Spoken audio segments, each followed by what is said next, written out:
one, dentists aren't great businessmen initially, right? And so they need help. But what they're doing is they're telling dentists, they're saying, hey, let me take over marketing for you, make these trending videos, right? And what's happening is these dentists aren't actually creating a brand for themselves. They're buying the marketing team's brand because their brand is just pushing all of it through it. So every dentist that's underneath this marketing team, they're just pushing the same brand for every dentist, right? It's not unique at all. And it's not actually building their own personalized brand. Welcome to another episode of Coffeez. Now, when I first met you, I'm like, this guy looks cool. He's got a bow tie on. He's got a mullet. You know, like he's just got class. He's got style. I got to ask you, what is it that motivated you to have a distinguished look like that, a unique look like that in the world of dentistry and just run with it on social media? Yeah, growing up, I was always into fashion. I like shopping and things like that. But really, the biggest impact for me was actually my grandpa. So when I was in dental school and I was about to graduate, he was one that always set an example for me. So he was an anesthesiologist, and what he would do is he actually got dressed in the morning in his suit, and he would drive to work, and he would get to the hospital, and then he would change into his scrubs, and he'd work all day. He would finish his day, and then he would change back into his suit and drive home, right? And his whole representation was like, if I'm going to be the best, I'm going to look the best, right? And that was really the what he recommended for me when he sat me down and when I was graduating dental school, and he told me that was his advice. He's like, if you want to be the best, you look the best. And so that was the initial thought is, okay, well, what am I going to do to really stand out and be who I want to be? Because dentistry is kind of boring. You know, when you think about dentist, you kind of think nerds, or you think about, you know, just kind of a this guy in some scrubs that's going to dig into my mouth and Yeah. make me go through hell for an hour. Yeah. So it's the way that I can really show my personality, right? I love bow ties. That's something my grandpa was big into. And that's evolved into really being the bow tie dentist. And then as you learn from branding what's important. I love it. You know, I love, obviously, personal branding. I'm a big personal brand guy myself. And for me, personal branding has totally changed the landscape of my entire business, especially, and we were just talking about this, like, for my own personal growth. How has personal branding helped you, helped your business, and helped you personally? Yeah, it's definitely the most important aspect that's really gotten me to the level that I'm at now within dentistry. At first, when I joined my practice initially, I started taking over the marketing, and I looked at all the different aspects. And I actually stopped looking at dental marketing because all the marketing companies just suggested the same thing over and over again, right? Paid per clicks, like we've got to get SEO, we got to get your website. And to me, that wasn't really the answer that I was looking for. I was like, there's no way we're going to really be able to beat anyone else out with this type of marketing. And so I started actually looking at other aspects, other businesses and what they were doing. And really influencers, this was really when influencing started to take off. And I was like, why are these people so successful? Why are influencers, like, people trust influencers, right? They ask for their suggestions no matter what. They care about their opinion. And I was like, what is it about these people that are so relatable but also so trustworthy? And it's really their branding. Influencers are amazing at branding themselves where people trust them. And so for me, I saw that and I wanted to try to create that within my own brand. And so once I started getting into that, right, it's about letting them see who I am and they understand, and then building that within the professional of dentistry, really. That's so cool. What year was that when you started building your brand? So this was like 2019 was probably when I really started focusing on my personal brand. Nice. I barely started in 2023. But I went all in. I went all in on personal brand. It was like I quit my regular job and just built my brand. Yeah. You know. But then that, obviously, we were talking about, you know, how that the business has been just exploding as a result of me building my personal brand, investing in my personal brand. And I'm personally investing in it. The company's not investing in it. I'm personally investing in it because I see the opportunity that's going to be outside, because I live now and breathe as my own entity because of personal branding. So the opportunities just knock all the time. And I feel like that's what it's doing for you, because we're meeting at masterminds. I'm sure there's collaboration opportunities going to be more collaborative opportunities every podcast you go on. Yeah, and I think like going all in, just like you said, is one of the big aspects of what's made you so successful at it, right? Because most people don't want to do that. They want to, you know, dip their toe in and kind of feel it out and be like, okay, is this worth it? Is it working? And really, it's not going to be successful. And you don't see it. Mm-hmm. You don't see it. Like, you're like, why am I building my personal brand? And then you'll get like your spouse be like, why are you so egocentric just in front of a camera or whatever, you know? Like, Yeah. And it's like, no, this is like what personal branding is, you know? Like, it's not ego. It's like, this is what it takes. Yeah. And it's interesting, like I've learned a lot throughout these years, and I think if you actually would go back in high school and you would tell people like, hey, Dr. Hales or Tyler Hales is going to be, right, this big cosmetic dentist who's treating celebrities, like no one would have believed you, right? Because at that time, like I was very just like conservative. Like I didn't care to be, you know, the most outgoing person. I didn't need to be the life of the party. You know, I enjoyed my friends and we kind of did our thing.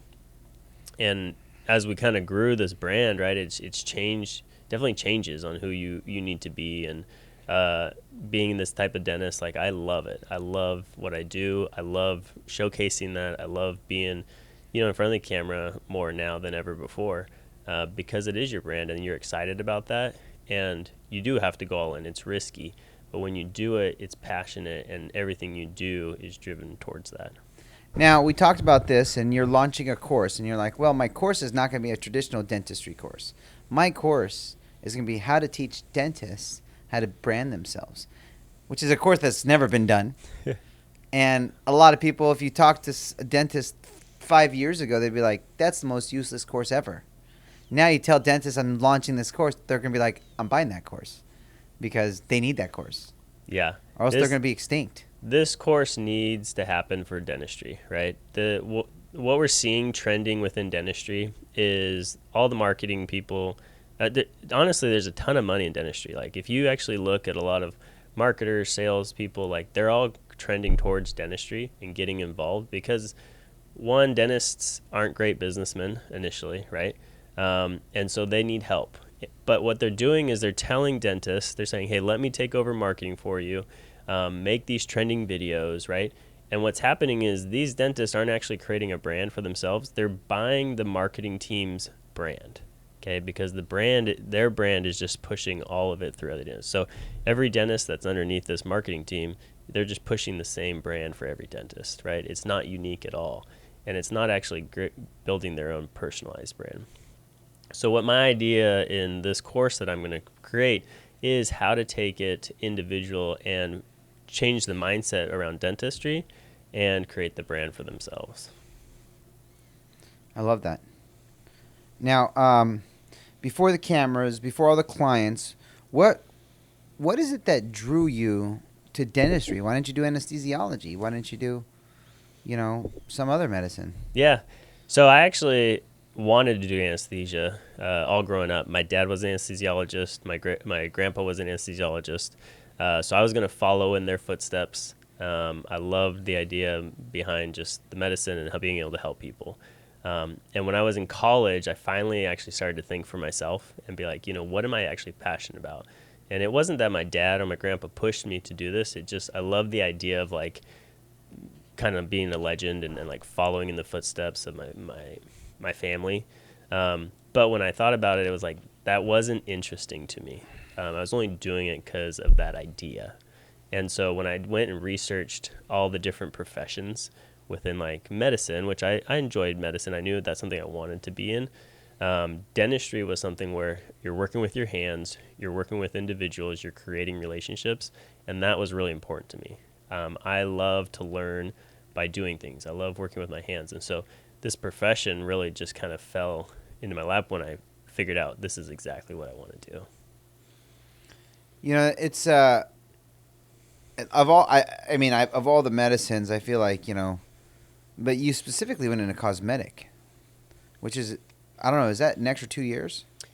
So with cosmetics, it's interesting.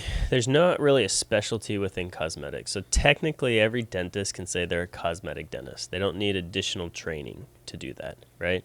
They're trying to push now that there is going to be additional training that needs to be done to have the title of cosmetic dentistry, right? Like you have to go to special training if you want to be an endodontist or an orthodontist or a periodontist. These are all specialties, and it's a certain degree that you get from it. And then an oral maxillofacial surgeon, it's like another 4 years. Yeah, 4 to 6 years, right? So you've got to have all this extra training to be able to get that. And to be honest, I see it as a problem because the problem is we're seeing a ton of dentists now just doing cosmetic dentistry without really the right training, one. And I think it's a disservice for our patients, but also a disservice for dentistry.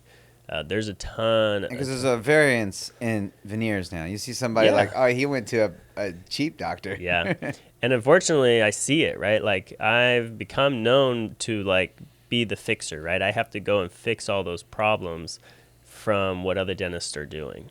And so, again, with my course, it's like I want to help these doctors understand real cosmetics and how to take and level up of the expectation to where the cosmetics is, it becomes the standard, instead of kind of the poor quality that we get.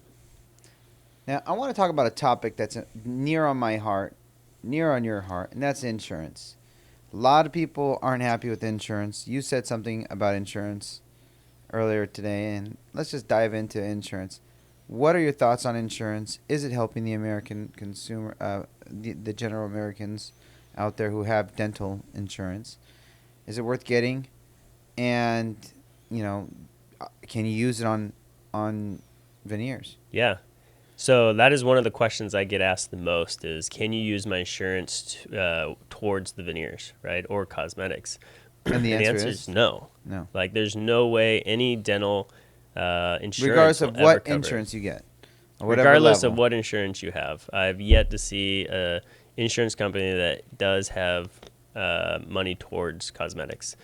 Now, the problem is that a lot of dentists will be what's called in network, right, with these insurance companies. Now, that insurance company doesn't cover cosmetics, right? So they say, well, we don't cover it. Nothing's going to go to it.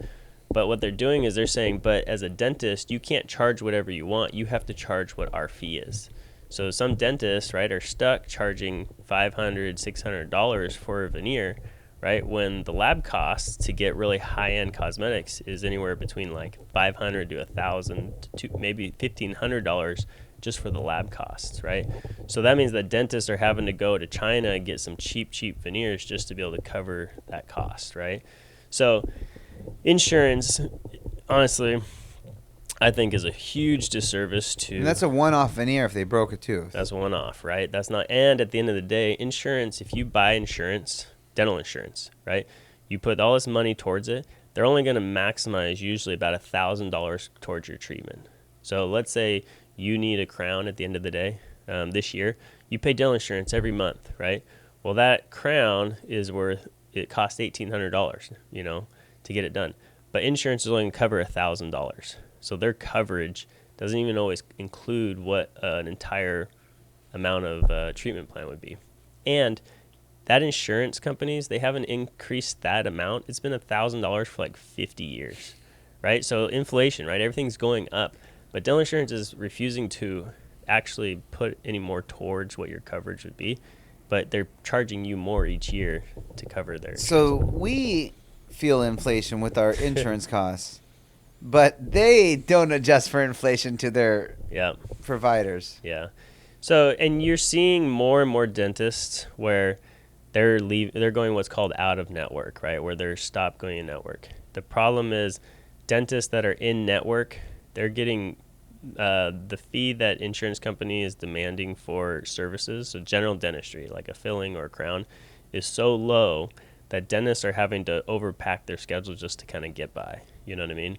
And so it really, for the patients, if you're going to someone that's trying to pack, 30, 40 fillings in a day, like, I wouldn't want that on my mouth. So no one wants that. So I would rather pay more, get the service, and get a filling that's going to last than try and, like, get just the cheaper option. 30, 40 fillings some dentists are doing a day? Yeah. That is a brutal job. Yeah. So out of dental school, I went and worked out of a Medi-Cal office. And you had to do that. You're only getting paid $50 per filling, right? And when people would come in and they've got a full mouth of cavities because they, again, haven't seen a dentist in forever, And so we're filling that schedule full, and we're just doing ton and ton of fillings. So initially I was just doing extractions, fillings all day long. Fun. Yeah. On a bunch of people in Long Beach in the ghetto. Well, Just kidding. this was over in Colorado, Yeah. and I loved it. Honestly, I learned a ton, and I tried to be as create the care that I could. Right, like Yeah. I tried to do the best work I could, and I learned so much being able to do that at that time. And I learned that's not the way I wanted to do it the rest of my life. I wanted to do it differently, and that's really the stepping stones that have taken me to where what I've created this brand for. What's your vision with the bow tie doctor? Like, what do you envision with it? How is this brand going to impact dentistry, and your overall growth strategy? Yeah, I want to be a representation for dentistry, right? I think that dentistry has a bad rap, right? When you think about your dentist, everyone's like, well, pain, bad smells, usually a fish tank in the front office, right? And usually not nice. The offices aren't that great. So I want to really change the mindset behind dentistry, because what we do can actually be beautiful and can actually make a huge impact, right? Like, getting your cleaning can actually be a comfortable, enjoyable experience. I don't know about a cleaning being comfortable and enjoyable. How do you do that? You put like Netflix on or something? Well, yeah. So we have TVs now, right? We have blankets. We have, there's new machines that aren't as painful, where you're having to scratch and claw and poke your gums, right? There's different topicals or numbing agents that we can use that aren't shots anymore, that we can use. So there are processes that we can use to make it enjoyable and not have to be just that terrible experience. Every cleaning I've ever done has not been fun. I would love to be just, chilling, numb, watching Netflix. But the sound alone is like, annoying. Yeah. We just actually, interesting to say that, yesterday I went and bought some Apple headphones, right? And the idea is, right, you've got noise canceling headphones now. Okay. So there's so much new products out there that, like, again, we don't think about these things, right? People fear dentistry because of sounds and pain, right? So if we can eliminate sound and pain, well, how does that experience all of a sudden change? Game right? changer. Yeah. So exactly, noise canceling headphones, right? Okay. Blankets, comfortable chairs. Just the Netflix way that we and take chill. care of. Yeah, Netflix, right? So all these things, Massage we music. can create this process Yeah. where it's not the same thing that we've had for the past 50 years. That's awesome. That's awesome. Now, what was when you were a kid? Did you decide, like? I know you were thinking that you wanted to be a doctor in medicine, and was there a moment that sparked your love for helping people feel more confident? I've always enjoyed, like, leadership as a kid. Like, so I was big into sports, and always being like a team captain and like and helping other kids grow and helping develop, right? That was always a huge passion of mine. And I think that just kind of continued into my professional career, where when I started doing dentistry, fillings are fine, but no one finishes a filling. It's like, that's the best experience I've ever had. And like, I feel so much more confident because this filling's done, right? So when I started doing cosmetics and I saw how it changed people's lives, like, these are the stories that I have from, like, when someone started with me to like a year later, and like their business went from like struggling for 5 years to all of a sudden doubling, booming, right, in 1 year.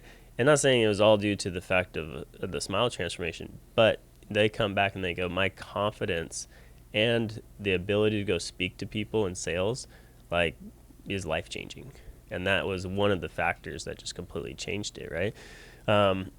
And the psychology behind, okay, what does a smile do for people? If you are having a bad day and you just smile, right, it changes the chemistry within your brain, within your body, to spike certain things to give you confidence, to give you happiness, joy, right? And so when people smile more, there is a chemical balance that really changes, who they are. And so the more I learned about it, the more impact I could see that I could bring when I'm able to give these beautiful smiles. and the artistry behind it. Like that's where I love getting crafty and like doing all these little things to make it look real, and to be able to change the look that people can have in their lives. Artistry. I want to dive into that. So you're saying how much artistry is really involved in veneers? I thought it's like you send it to the lab, they give you your veneers, you pop them on.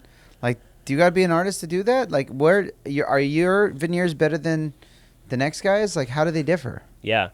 So, right, again, with dentistry, cosmetics always been where dentists didn't really have a say in much of the veneers. They would send a case to the lab designs it, the lab does what's called a wax up, sends it back. The dentist will prep the teeth and then send it to the lab to then design the veneers. And there's not a lot of communication on like what is actually needing to be done. We get them back and we see them. So early in my career, I did the same thing. I sent it to what I thought at the time was the top cosmetic labs, which they say, right? And I would try to give them feedback on like, here's what I want, but I get the cases back and they were never exactly what I wanted. It was always kind of, if you looked at all the cosmetic dentistry, everyone was doing pretty much the same thing. There was no variety. And so I finally wanted to make a change. I was like, I'm not happy with what I'm getting and I need more control. And so I went and found a ceramist. His name's Daniel Yang. And we started to work together. And I was like, Dana, we've got to do this differently. And so he showed me how porcelain works. He showed me how he makes every veneer. And then we looked at the natural teeth and we pushed the limits on how do we create that natural characteristics but do it within porcelain. And it's not just a one block, one color thing. It's actually layering, hand layering porcelain to get that depth and that reality to it.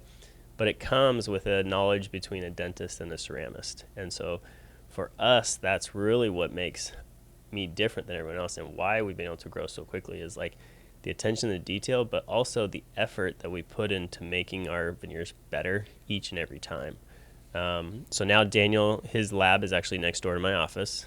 We've created this process where it's just so unique and different than anything that's being done out there.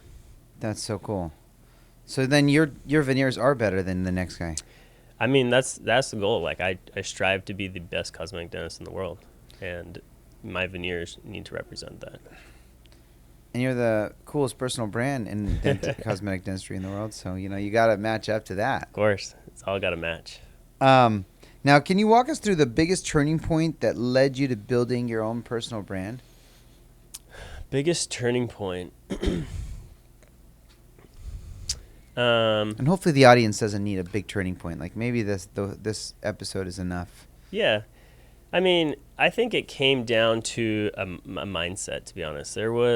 I really was loving cosmetics, but there was still like doubt in my mind a lot where I felt like I could become somebody, right? I always felt like there were better cosmetic dentists out there, and I'm still kind of new and I'm young, right?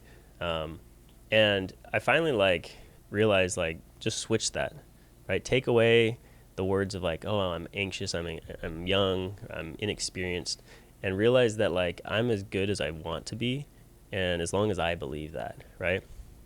And to be honest, I remember I did this celebrity, Madison LaCroix, I did her teeth. And I remember going to work the day that she was coming into the office, and we'd done a couple big name people before that, but I remember walking out my front door, walking to my car, and I was like, today is I thought to myself, today is going to be the first day of the rest of my life. And that was the first time I felt super confident in who I was as a dentist, and that what I was doing was incredible, right? And maybe it took seeing a celebrity to kind of change my mindset, but the reality was I was creating that for a long time, and she finally saw that, and that's why she came to me. But as soon as I changed that, really started booming because I finally felt confident in myself. How did she find you? Was it Instagram? Yeah, on social media. But again, it was That's the cool. branding. Celebrities right? are finding you. Yeah. So. Where'd she drive in from? LA? No, she's from South Carolina. She flew in? Yeah, she flew in from South Carolina. Flew in. And then how many veneers did she do? So we did 20 veneers on her. So we did top and bottom on her, and really turned out beautiful. Six-figure job. Yeah, it's a big one. Yeah. But yeah, it was fun to kind of work with her. She's an incredible person, and at the same time, a lot of pressure. Like, she's on TV. She's a beautiful girl. Like, you don't want to screw it up. And I think about that with all my patients. Like, I want them to have this beautiful smile. And the details we put into her veneers. That was an exciting day because I was like, okay, like I got this, right? And that was the confidence that I needed in myself. That pushed me to really focus on myself and my brand. Now, we talked about something that I think the audience should know about, which is the impact that COVID had on material costs. And this is across the board in every industry, but how much have we seen material costs go up in the world of dentistry in the last 5 years? Yeah, COVID is rough. I mean, it's rough for everyone, right? I remember I was on a ski trip with my family, and we're literally driving back, and I'm getting messages about everything breaking out, and they're basically saying like every medical office has to close down, right? And I'm like, man, we are in big trouble because we had the unknown of what we were supposed to do and how long we were going to be closed for. So literally came back. I think we got back on Sunday, and like Monday we closed, like with COVID, and we were closed for a long time. And it was crazy. In the dental world, our supplies went up 4x. Like there's things that like at the time cost $1 are now close to like $5-6 a piece. And it's across the board. Nothing stayed the same after COVID. And to me, I think everything went up in the world, but at the same time, it's like people took advantage of that opportunity as well. I think that just like they're like, okay, great, now we can push everything up, and that hurts us because how do I try to give my patients what they want without, my goal is not to increase my fee. My goal is to always be affordable for as many people as possibly can. But when the underlying cost soars, then everything else has to go up, and then that spiked also. Employee pay. So after COVID, the dental field, especially for whatever reason, a lot of those employee payments went up. So we paid them a lot more to do the same job. And I love my staff. They're the best in the world. And my goal is always to have them be successful. But it's tough when you're trying to, how do you do both, right? How do you make it affordable to patients, but also support a staff? And I don't think veneers are affordable. Like the good $3,000 a tooth is not that affordable. Yeah, the good ones definitely, right? Like if they break a tooth and they gotta get a veneer, is there a difference between a veneer quality if they break a tooth versus the veneers that they put in for? Not for me. So again, there are some doctors that'll be like, okay, a crown's gonna be cost different than a veneer, right? Or an onlay. There's all these different aspects to it. But insurance covers the one veneer. Well, they'll cover a crown, but they won't cover a veneer, right? No, the difference is a crown covers the back side of the tooth, the veneer covers the front side, but it's both made of porcelain. It's both, the process is exactly the same. So why is it one versus covers the other? back side? Yeah, so like it covers the whole tooth. So the inside of the tooth as well as the front side. Okay. So veneer only covers partial of it. But, I think, at the end of the day, what is affordable, right? I think that's an important concept because, is a Rolex affordable? No. But how many people have Rolexes? Millions. Right? Because Rolex does a very good job at branding. Yeah. Right? I mean, it's affordable if you get it from Rolex. Well, because people want a Rolex. A Rolex is not a watch. Okay. In reality, you're spending hundreds, potentially tens to $100,000 on a timepiece, right? When you can get one at Walmart if you want.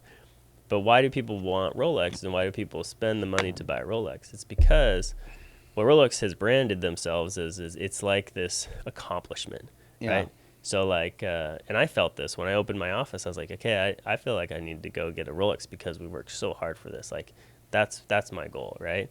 And Rolex has done so well at doing that. But people can go and afford a Rolex because it's accomplishment. It's something that they put their money towards and they want that. So if it's a want, then they're going to go and find a way to make that work. Now, let me ask you. What did it feel like when you emotionally had to walk away from your partnership, and then you had to go solo? Yeah. A lot of people especially because this is an entrepreneurship show, a lot of people right now are struggling with their partners, and they're like, do I go solo? Should I go solo? Should I stay in this partnership or this bad marriage or whatever it is? Like, what did it feel like to go solo? Yeah, that's one of the hardest decisions I ever had to make. When I join something, I want to be all in to reality. And when I make a commitment, I want to make sure that I fulfill my commitment. That's I like to live up to my word, and that's important to me. And the partnership was great for me for a while. And things slowly began to change, right? Like I really wanted to focus on the branding of the business, and I wanted to focus on the branding of myself. When that differs and all of a sudden your partners don't really care about the brand of the business, right? Then how am I supposed to grow that? There's limitations within when partnerships don't agree. And if you're building a personal brand, like, unless he was partners on the Bow Tie Doctor. Yeah, right. I mean, yeah. So I had expectations for myself, and I wanted to exceed those. And there's money and time that I wanted to put into that weren't, Joint funds. That resources weren't available. They weren't willing to put those resources. So, you've got to decide whether it's how good it is for yourself, right? And me leaving that partnership was the best decision for myself. Yeah, you went. Psh. Yeah, it just and to be honest, when I was finishing up on that partnership, it was hard. I've actually been reading my journal these last couple since the beginning of the year, back from 2 years ago of like that experience, because I want to remember like what was my mindset going through all this. And Do you journal every day? I journal almost every day. For how long? So usually only like maybe 15, 20 minutes. So I get up, my schedule, I get up at 4:30. Wake up, I go meditate, and then I journal and I read my Bible, and then I get ready for my day and go work out. I think that your morning routine is so important. Yeah. Right. Now, I'm not saying everyone has to wake up at 4:30, but you've got to have a system that works for you that gets you ready for your day, and whether that's morning or whether you're a night person, right? There's got to be consistency there. Otherwise, you're just living life and you're going through the motions. Yeah. I didn't ask you, but is that your morning routine? Wake up 4:30, do your Bible reading, do your journaling, do your workout, then go to the office? Yep. So I do that every single day. I can't tell you, honestly, I can't tell you the last time that I missed the day of doing that. So every day of work, that's important for me to start my day. So Morning routine is clutch for me. I have to have a morning routine. And I'm updating it all the time. I'm like always studying stuff. Like, what can I do? Like today, I dipped my face in ice water. that's awesome. And then I was reading the benefits of doing that. I'm like, I just added that. I'm like, oh, that's a quick one. Yeah. Like 10 seconds. Well, it's hard. Like, so I used to get up at like 5:30, right? Yeah, no, I got up at 4:30 too. And it's funny because I had a long morning routine today. As I add things to my schedule, my morning routine, it's like it gets earlier and earlier. Yeah. And so, yeah, I mean, I still don't have enough time to journal, and I'm on a Bible study while I'm doing a bunch of other stuff. So I'm like, there's a live Bible study that I'm attending, but it's not focused, dedicated Bible reading. It's hard to do everything, right? I think you got to find what's really impactful in your own life, and then really make that time for it. And then when there's other things that you want to do, right, then like you said, try something new, add that to it, or take away and give and take with what you see is working for you. I would have to incorporate a night routine where I prep all my morning stuff, like the vitamins and the protein shakes and that's it's funny you say that, because that's what I do. Literally before bed, I get up, get my blender out, get my pre-workout, my protein shakes, everything's on the table right before I go to bed. Yeah, so that'll save me the time in the morning. Yeah, it saves you honestly like 15 minutes. Yeah, that's the time I need. Then I can incorporate journaling. Yeah, there it is. Yeah, so that's what I got to do. I just realized that. I'm gonna try that now.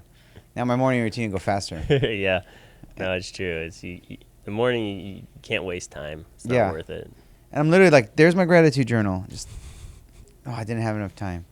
Yeah, well, and I think it's important to go back and read it. Right. Yeah. I keep a journal for a long time, but I never read it. And then I was like, well, what am I learning then? And I get my kids can read it in the future. But no, if you don't look back at the last year, then what are you learning from? And so I've really taken the concept of like looking back and learning from everything I'm doing, and then how do I improve each time. If I get better 1% every day, where are you going to end up after a year? Yeah. Yeah, you're right. Now, a couple questions I have for you. What's a personal goal that you have for yourself?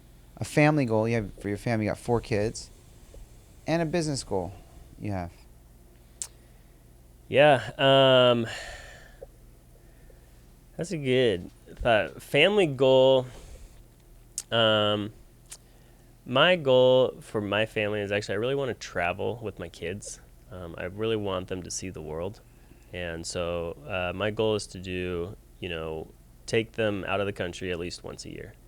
Have you done that ever? Yeah, we took them to New Zealand last year. Okay.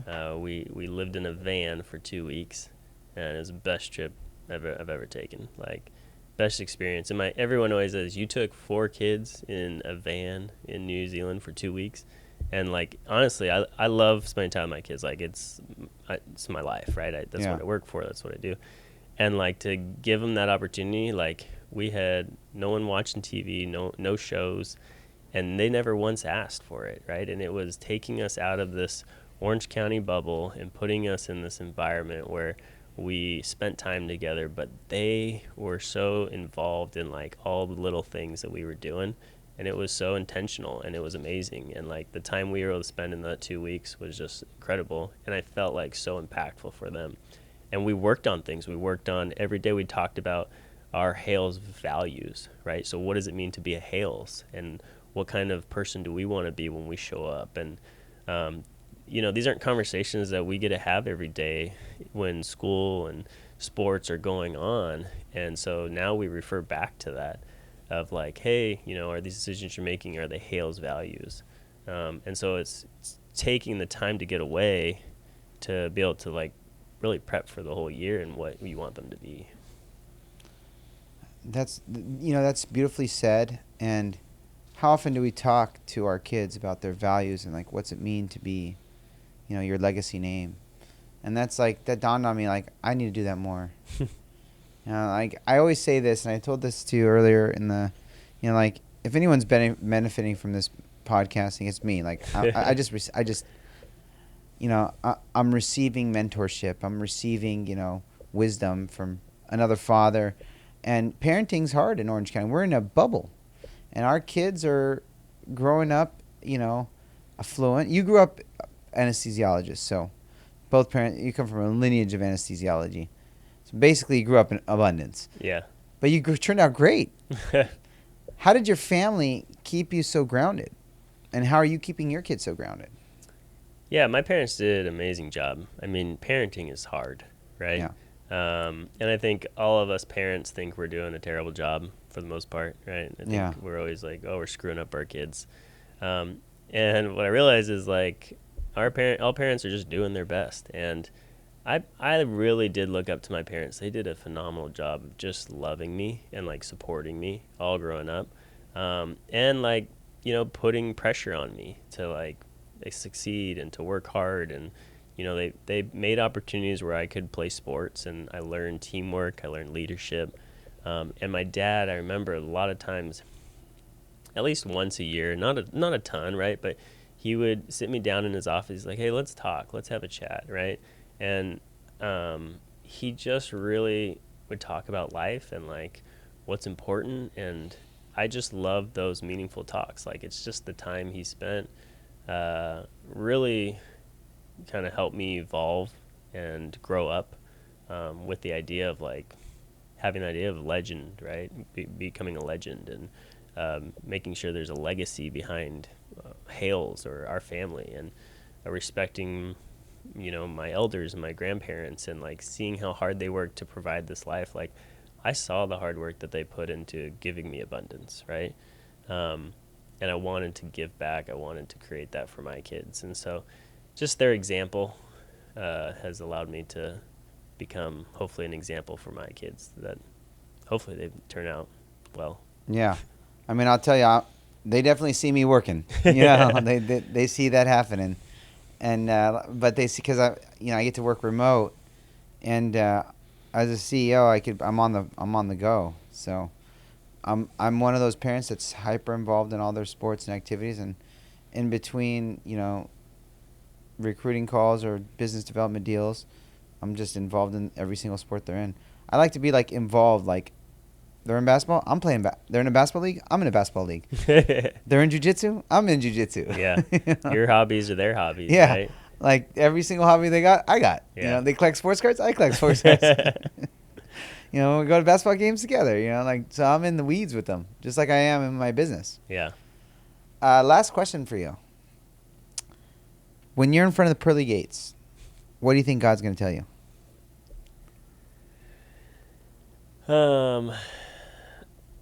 I hope God says, that good and faithful servant, right? I hope he sees that I'm just not necessarily a puppet, but I'm here to serve him and to do his work.